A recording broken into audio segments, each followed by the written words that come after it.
Assalamualaikum warahmatullahi wabarakatuh. Di video kali ini, Bu Nila akan menjelaskan tentang trigonometri pada segitiga siku-siku. Diperhatikan ya. Ya, trigonometri. Jadi, trigonometri itu artinya adalah nilai perbandingan. Nah, di trigonometri ada beberapa istilah yang harus kalian tahu agar mudah menyelesaikan nanti soal-soal trigonometri. Ya, yang pertama ada istilahnya sinus yang biasa disingkat sin, kemudian ada kosinus atau cos, kemudian ada tangen atau tan, kemudian ada sekan disingkatnya sek, kemudian ada kosekan disingkatnya kosek, kemudian ada kotangen disingkatnya kot. Nah, sekarang perhatikan ya. Nah, perbandingan trigonometri pada segitiga siku-siku. Jadi, misalnya di sini ada segitiga siku-siku ya, diberi nama segitiga siku-siku A, B, C. Siku-sikunya di B ya. Nah, sekarang dari perbandingan tadi tuh yang sin, cos tangen, sekan, kosekan dan kotangen, kita bisa mencari rumus-rumusnya, rumus perbandingannya. Pertama, ya, kalau misalnya kita patokannya di sudut A, maka sisi yang ada di depan sudut A yang ini nih, berarti ini kalau sudut A sisinya sisi BC ya. Nah, sisi BC ini kita sebut sebagai sisi depannya A ya. Kemudian kalau sisi yang ada di samping sudut A ya, misalnya sisi AB nih, nah itu kita kasih nama samping. Nah, terakhir sisi yang selalu ada di depan sudut 90 derajat atau sisi yang ada di depan sudut siku-siku itu selalu kita kasih nama sisi miring gitu ya. Nah, nanti perbandingannya adalah kalau sin ya, misalnya sin A ya, sin A patokannya sudut A ya. Sin itu adalah depan dibagi miring. Nah, depan ini biasanya disingkat sebagai D dan miringnya disingkat sebagai mi. Jadi sin itu adalah demi gitu ya. Nah, kemudian kalau cos ya, cos A itu berarti samping dibagi miring atau biasa disingkat sami. Kemudian kalau tangan ayah itu adalah depan dibagi samping atau biasa disingkat jadi desa ya. Jadi kita ulang lagi, sin A adalah D mi depan bagi miring, cos A adalah sami samping bagi miring, kemudian tangan A adalah desa atau depan dibagi samping. Nah, sekarang perhatikan slide selanjutnya. Nah, ini tadi ya, sin A D mi, cos A sami, tangan A adalah desa. Nah, selanjutnya untuk sekan. Nah, sekan itu adalah kebalikannya cos. Jadi, sekan itu adalah misah. Kemudian ada kosekan. Kosekan itu kebalikannya sin, berarti menjadi mide. Nah, terakhir ada kotangan. Kotangan itu adalah kebalikannya tangan, maka menjadi sade gitu ya. Nah, ini ya, nilai perbandingannya harus dihafal agar mudah menyelesaikan soal-soal trigonometri ya. Nah, sekarang perhatikan contoh yang pertama. Perhatikan segitiga siku-siku berikut. Diketahui AB sama dengan 25 cm, AC sama dengan 24 cm. Nah, kalau misalnya di soal ini menanyakan berapakah sin A, cos A, tangen A, atau sudut B-nya ya. Langkah pertama, nah perhatikan ya cara menjawabnya. Ini kan AC-nya tahu ya, kemudian AB-nya tahu. Yang belum kita tahu adalah sisi BC-nya kan. Nah, kalau kita tidak hafal triple Pitagoras, kita bisa mencari nih panjang BC menggunakan apa? Rumus Pitagoras. Nah, jadi BC itu nanti sama dengan akar dari ini nih yang miringnya dulu ya. Jadi 25 kuadrat dikurang 24 kuadrat. Nah, nanti kalau kita hitung hasilnya 25 kuadrat dikurang 24 kuadrat itu sama dengan akar 49. Nah, akar 49 adalah sama dengan 7. Jadi kita dapat nanti nilai BC-nya adalah 7. Nah, kalau dia menanyakan sin A, ingat ya, yang ditanyakan sin sudut A. Jadi patokan kita lihat sudut A-nya nih ya. Nah, ini kan A-nya ya, berarti yang jadi depannya A, yang ini nih BC. Nah, BC itu kan tadi 7 ya, berarti sin itu demi, berarti hasilnya adalah 7/25. Nah, kalau dia menanyakan cos A, nah ingat cos itu sami. Nah, berarti sampingnya A itu yang ini nih, yang 24. Berarti cos A adalah sami, yaitu 24/25. Nah, kalau dia menanyakan tangan A, ya ingat tangan itu adalah desa. Nah, ingat ya, ini sudut A, berarti menjadi 7/24. Cukup jelas ya. Nah, sekarang masih soal yang sama. Bagaimana kalau dia menanyakan sin B, cos B, dan tangen B? Patokannya inget ya, lihat sudutnya ya. Kalau misalnya B-nya ini ya, nih perhatikan ya, ini B, berarti yang jadi depannya B itu yang mana? Yang ini nih, AC-nya nih. Nah, ini kan yang ada di depan sudut B ya.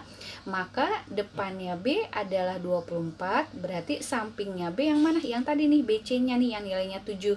Nah, kalau yang 25 ingat, yang ada di depan sudut 90 itu selalu sebagai miringnya. Nah, berarti sin B itu sama dengan demi. Nah, depannya B berarti tadi 24, miringnya adalah 25. Berarti sin B adalah 24/25.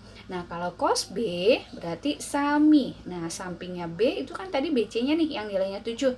Berarti menjadi saminya adalah 7/25. Nah, kalau dia menanyakan tangan B, berarti kalau tangan itu kan desa. Berarti menjadi ya 24/7. Mudah ya. Nah, sekarang kita lanjut ke contoh yang nomor 2. Nah, jika sin P sama dengan akar 5/3 dan sudut P adalah sudut lancip, maka nilai cos P dan tangen P adalah, nah sekarang kita gambar dulu nih ya, biar mudah. Nah, pertama kita gambar segitiga siku-siku ya. Terus kita kasih nama ya, P, Q, R misalnya ya. Nah, dia bilang gini, sin P, berarti P-nya yang ini ya, sudut lancip nih ya. Sin P akar 5/3. Nah, inget ya, sin itu kan demi ya, berarti depannya P itu sisi yang mana? Yang ini kan, yang QR ini ya. Berarti QR ini adalah akar 5. Nah, kemudian ini bawahnya kan 3. Nah, 3 itu adalah mi-nya. Berarti miring itu selalu depan sudut 90. Nih, yang depan sudut siku-siku. Berarti PR-nya adalah nilainya 3. Nah, sekarang kalau kita mau cari cos P sama tangen P, berarti kita butuh tahu panjang PQ ya. Nah, PQ ini adalah sampingnya sudut P. Berarti kita cari dulu ya, pakai Pitagoras. Maka PQ sama dengan akar dari ini nih, 3 kuadrat dikurang akar 5 dikuadratkan. Maka nanti hasilnya sama dengan akar 4 sama dengan 2. Berarti kita dapat nih PQ panjangnya 2. Nah, kalau udah ketemu semua sisi-sisinya, kita bisa cari nilai cos P. Nah, cos itu adalah sami. Berarti cos P sama dengan 2/3 ya, samping dibagi miring. Kemudian kalau dia menanyakan tangan P, berarti tangan P itu adalah desa, depan per samping, berarti akar 5/2. Mudah ya. Nah, sekarang contoh berikutnya. Diketahui sin alfa sama dengan 1/5 akar 7. Sudut alfa adalah sudut lancip. Hitung yang A cos alfa dikali tangen alfa, yang B sin kuadrat alfa dikurang cos kuadrat alfa. Nah, sekarang kita jawab ya. Pertama, kita gambar dulu ya, biar mudah. Nah, tadi dia minta sudutnya alfa. Nah, alfa lancip ya. Misalnya kita taruh di bawah sini. Nah, terus dibilang sin alfa tadi nilainya adalah 1/5 akar 7 atau akar 7/5. Berarti kalau sin demi, berarti yang ada di depan alfa yang ini kan, dia nilainya akar 7. Nah, miringnya yang ada depan sudut 90 itu adalah 5. Nah, berarti kalau dia mau mencari nilai cos sama tangannya, kita harus cari dulu nih yang di sampingnya alfa nih. Nah, samping kita hitung pakai Pitagoras. Berarti akar dari 5 kuadrat dikurang akar 7 dikuadratkan, nanti dapatnya adalah akar 18. Nah, akar 18 itu adalah 3 akar 2.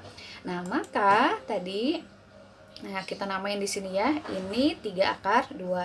Nah, kalau udah, yang A tadi dia minta nilai dari cos alfa dikali tangen alfa. Nah, cos alfa berarti kan ini ya, samping per miring.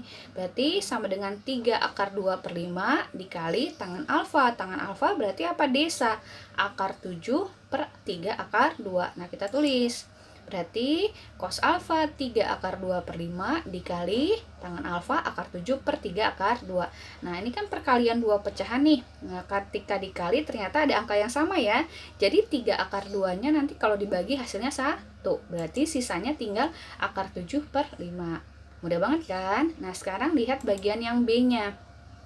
Yang B, dia minta sin kuadrat alfa dikurang cos kuadrat alfa. Nah, sin kuadrat alfa itu artinya sin alfa dikuadratkan. Jadi kalau di trigonometri dia naruh kuadratnya setelah fungsinya, bukan setelah sudutnya ya. Nah, tadi kan kita tahu sin alfa itu akar 7/5. Nah, cos alfa itu 3 akar 2/5, berarti tinggal kita masukin aja angkanya. Berarti sin alfa akar 7/5 dikuadratin dikurang cos alfa itu 3 akar 2/5, sama-sama dikuadratin ya. Nah, akar 7/5 dikuadratin jadi 7/25 dikurang 3 akar 2/5 dikuadratin menjadi 18/25. Maka ketika kita hitung nanti hasilnya adalah 7/25 dikurang 18/25 sama dengan min 11/25. Mudah ya. Demikian penjelasan tentang trigonometri pada segitiga siku-siku. Semoga semakin paham dan bermanfaat.